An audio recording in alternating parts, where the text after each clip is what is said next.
Bonjour à toutes et à tous. Alors aujourd'hui, nous avons la chance d'avoir Grégory Nino, donc président de la NPICE à la Cité universitaire internationale ou Cité internationale universitaire. Comment ça se passe ce congrès? Ça se passe très très bien. On avait prévu 300 personnes, c'est 600 personnes. Waouh. On avait prévu de faire un congrès scientifique se transformant en summit. Ça veut dire rassembler à la fois des acteurs de la recherche, mais aussi des praticiens, mais aussi des représentants des usagers et aussi des opérateurs de santé. On a bien cette ambiance-là de travail pluriprofessionnel autour des interventions non médicamenteuses. Les INM, en 30 secondes, qu'est-ce que c'est?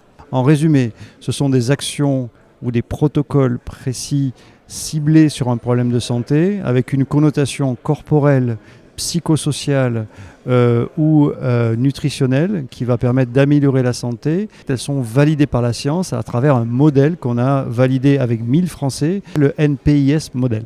Quels sont les temps forts d'hier, d'aujourd'hui et de demain? Les temps forts, c'est le lancement du référentiel des interventions non médicamenteuses. C'est un outil qu'on va trouver sur Internet, qu'on va trouver sur son téléphone, sur lequel on va pouvoir avoir une liste des interventions non médicamenteuses qui ont été validées par la science et avec l'accord de l'assurance maladie et avec l'accord de la CNSA. Donc ça veut dire que demain, parce qu'il y a un protocole, il va pouvoir avoir un code et ce code pourra être tracé par tous les acteurs qui vont faire des opérations au sens d'opérationnaliser ces interventions sur le terrain. Il y a de belles perspectives là qui s'annoncent. NPI Summit, pourquoi avoir créé ça? Et qui plus est ici, à Paris, à la Cité internationale universitaire. En fait, on a passé une dizaine d'années à travailler, comme tu le dis, sur le modèle d'évaluation. Il fallait passer un temps important avec 1000 Français de se mettre d'accord sur comment on valide une intervention non médicamenteuse sur le plan scientifique.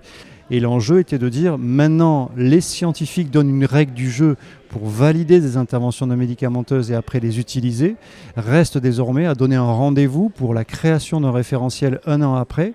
Et on a choisi ce lieu qui s'appelle la Cité universitaire internationale de Paris. Pourquoi ? Parce que c'est un lieu après le Sénat, où finalement on était dans une ambiance de siècle des Lumières avec l'envie de l'humanisme et l'envie de la rationalité. Et ici, en fait, ce lieu a été bâti dans l'entre-deux-guerres du siècle dernier, avec l'idée que la science et la paix peut réunir des acteurs symboliquement à la fois de la recherche, mais aussi de la santé, mais aussi des acteurs des patients. Et un chercheur en gériatrique a consacré sa vie à concevoir une méthode pour prévenir la chute chez la personne âgée. Ça coûte plus de 1,5 milliard à la sécurité sociale, la chute chez la personne âgée. Wow. Et en fait, ce monsieur a inventé une méthode, une intervention non médicamenteuse, qui prend un nombre de séances données, 72, et qui permet de réduire de 30% le risque d'hospitalisation. Le problème, c'est que cette intervention, elle est connue de personne parce qu'il l'a inventée en Nouvelle-Zélande et que c'est resté en Nouvelle-Zélande. Donc ce programme dont on parle s'appelle Otago et il est temps qu'effectivement les kinésithérapeutes ou d'autres professionnels de santé puissent connaître ce programme et lorsque la personne est à risque de chute, de proposer ce programme. Comment arriver justement à toucher ces politiques quelque part? L'enjeu, c'est pour nous de n'être qu'une société savante. Mais nous avons invité ici dans 2 forums des responsables de ceux qui payent. Et ce n'est pas une société savante de décider de ce qu'elle va rembourser ou pas. Et donc l'assurance maladie est d'accord pour y réfléchir. Et on a ce forum avec l'assurance maladie, avec la Caisse nationale de solidarité et d'autonomie. Et on a également invité les complémentaires santé. Et il y a 2 complémentaires santé qui nous aident, qui s'appellent ProBTP et qui s'appellent Harmonie Mutuelle. Mais on espère que demain et après-demain, les mutuelles vont rembourser effectivement des pratiques qui sont validées par la science, sécurisées, et sur lesquelles la science avancera d'un côté. Et ensuite, la distribution et l'offre aux patients sera meilleure. Mais exactement comme le médicament a commencé il y a 70 ans. Comment on peut accélérer tout ça là? D'une part, effectivement, de faire connaître ce mot, INM, parce que trop de gens l'assimilent à médecine alternative ou à anti-médicaments. Pas du tout.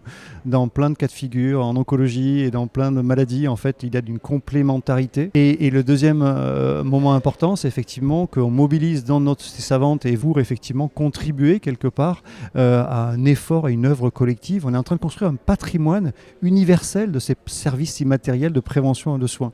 Si tu avais un budget illimité, quel serait le futur dans 30 ans des NPI, des interventions non médicamenteuses? Notre ambition, c'est pas dans 30 ans. Non. En 2030, d'être à l'OMS, notre but, c'est à Genève, en 2030 en disant que ce catalogue des interventions non médicamenteuses est disponible pour tout un chacun. Bon, ben, un avenir excitant, prometteur qui arrive à grands pas. J'aime bien terminer par une petite question. Là. Tous les interviewés sont passés par là. Qu'est-ce que toi tu mets au quotidien, ou du moins dans ta vie, pour garder le sourire, avoir l'énergie que tu as là aujourd'hui? Aujourd'hui, en tout cas, dans ce moment-là, je suis extrêmement fier de mon équipe. Voilà. Et la positivité de ce que toute l'équipe de la NPIs renvoie, parce qu'on est tous bénévoles dans cette histoire, vraiment je tiens à le dire, et que tous ces bénévoles qui sont autour de nous sont absolument formidables, et des jeunes ou des moins jeunes, des retraités, et on a vraiment une équipe absolument extraordinaire. Je voudrais vraiment la féliciter, et je pense que ça me met beaucoup de joie d'avoir aussi cette capacité à être soutenu et épaulé, voilà, et que c'est vraiment une œuvre collective. Œuvre collective, le relationnel, Exactement. essentiel.